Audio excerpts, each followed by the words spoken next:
I'm trying to climb this mountain. Speed limit is 70. I'm going 45. That's as fast as I can go.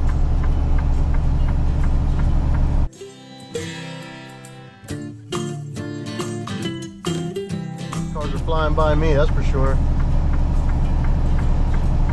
I'm too heavy. I can't do it, Captain.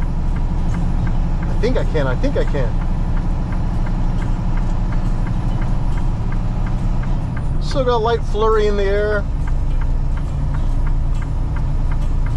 Man, I'm going slow as molasses. 48 into 70. All right, now it's leveling out a little bit. Then I see us going down after this. Not a deep grade at all, but climbing it, that took a lot.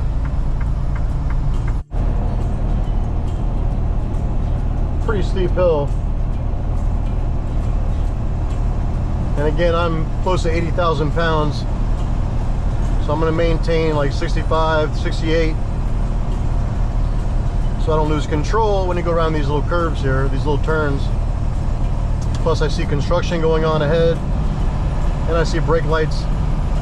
Now the brake lights is from that super trucker up there. You missed it when that guy cut me off. But he's braking because he's going too fast.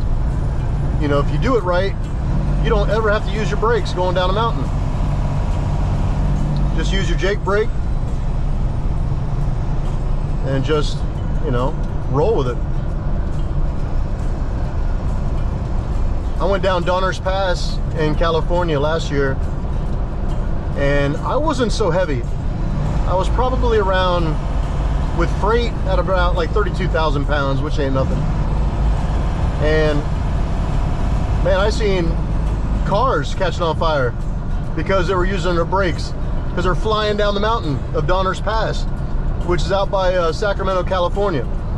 I know you guys know, the truckers that are watching this, if you are watching, I know you know what I'm talking about. But man, I've seen cars, RVs catching on fire. You know, it's not funny, but you know, don't they understand? The more you brake, you're gonna tear up your brake pads, you're gonna get hot, and they just might catch on fire. Now, I haven't seen a trucker lose control or nothing like that, thank God. And again, this was last year when I was over there in California during the wintertime. I didn't get hit with snow, so I got very, very lucky, very blessed. But that was around the time when that young man, I forget where he was from, but I believe he was new to America, and he was working for an outfit that did not have really good equipment, from what I understand.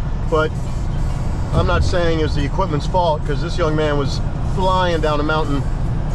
I forget what state he was in. It might have been Colorado. Colorado comes to mind. And the boy, or the young man, not a boy, he was a young man, he was like 21, 25 or something. Anyway, he was flying down the mountain going too fast, and I believe it was caught on camera. Somebody's dash cam witnessed him flying down the shoulder because he lost his brakes.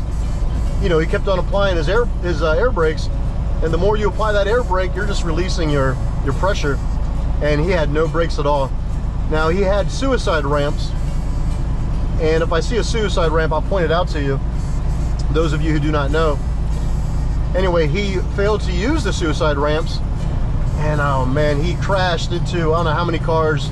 He killed innocent people, and he was sentenced to 100 years. And I believe as time went on, a few months later, I think they had reduced his sentence to about 10 years, if I'm correct. Those of you that know the story, comment below, you know, just in case I missed anything. Look at this guy, real slick. Anyway, comment below, that way people that are listening to this know the full story, but I believe my story is accurate.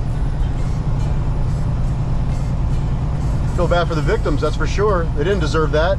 Truck driver flying down the mountain, come on. You know, if you can't handle a mountain, I'm not saying I can, nobody's perfect, right? But if you can't handle something, you need to slow down. put your hazard lights on, and don't worry about what people think.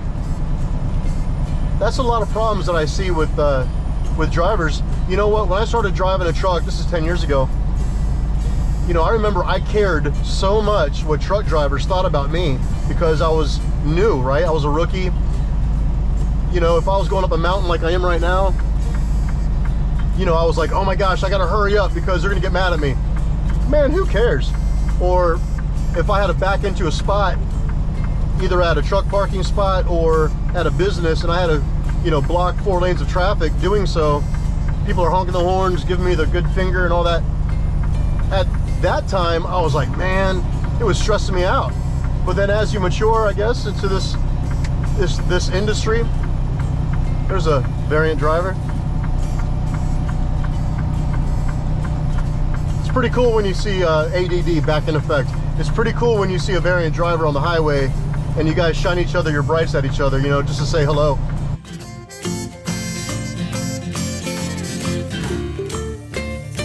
So shout out to you, my fellow driver.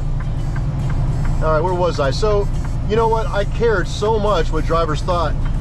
And to a point when you mature in this industry, you start, I don't want to say not to care, but you do not care what their opinions are, right? You care about, of course, the environment, the people that are around you, the people in vehicles with their families. You do care about that, 100%. That never stops. But what I do not care is when people are stopped and they're watching me try to back up, or if they're stuck behind me because I have 77,000 pounds in my trailer. They can cry all they want. I don't care. As long as I get to my destination safe and in one piece, that's number one. Number two, I don't hurt nobody in the process. And number three, the freight gets there either on time or a little bit after time, whatever the case is there. But those three main objectives is all I care about. My personal being, other people's personal being around me, and of course the freight, because that is your job. So all you young drivers out there, if you are watching this video, man, my hat is off to you. Keep on doing what you're doing. Just be patient, take your time, and do not sweat other truck drivers, because they have been in your shoes. Trust me. And as far as people who have never driven a truck like this, and you hoot and holler, well, if you're the type that hoot and hollers, you're not watching these videos. You know, I know people personally that tell me, man, I respect truck drivers so much because of what I do. You know, I'm not saying I'm God, but you know, it's pretty important. We are moving America, right? We're moving the economy. We're trying to fill the shelves. We're getting things, you know, moved around state by state just to fulfill the consumer. So, you know, I respect truck drivers no matter where you're from. You're here in this country and you're driving a truck and you're doing the right thing. Man, I respect you. My hat is off to you, no matter how many years you got. I don't care if you got 6 months under your belt. You know, I respect you for doing this job. Just keep safe. Like I said, don't mind what people think. Just be safe. You know, you see this line of traffic here on my right side. I'm going down this little mountain here. And there's a car behind me, but he was not cruising up, so I'm gonna go ahead and maneuver over here so these guys can get on the highway and start moving. And you see this trucker right here. Now, I'm not sure if he's got freight or not, but I bet he does. So I'm gonna stay in this lane because I probably will be able to pass him. If not, it's not a race. I just pull over behind him. You know, I'm not in a, this isn't a race. Let's see if he's got freight. You can tell by the tailgate, or by, yeah, he's got freight. You can tell if a truck driver has freight. Those of you who do not know, if you happen to see a plastic band around where the doors close, that's called a seal. So now on my tractor, I don't care if I'm going from point A to point B, that's a short distance. I'm gonna put a seal on the back of my tractor, of course. Even if the shipper didn't give me a seal, which 9 out of 10 they're gonna. But I also put my padlock, especially if I'm gonna be sleeping overnight. Heck, I put a padlock on there if I'm sleeping overnight no matter what. Especially nowadays with our border being wide open. You don't want people to, you know, smuggle themselves in the back of your tractor trailer when you're passed out asleep.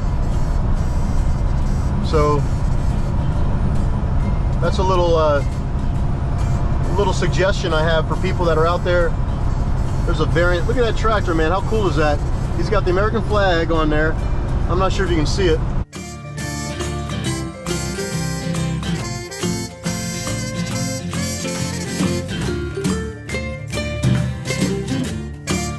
I saw a driver who had that tractor last year, and I was like, man, I want that tractor.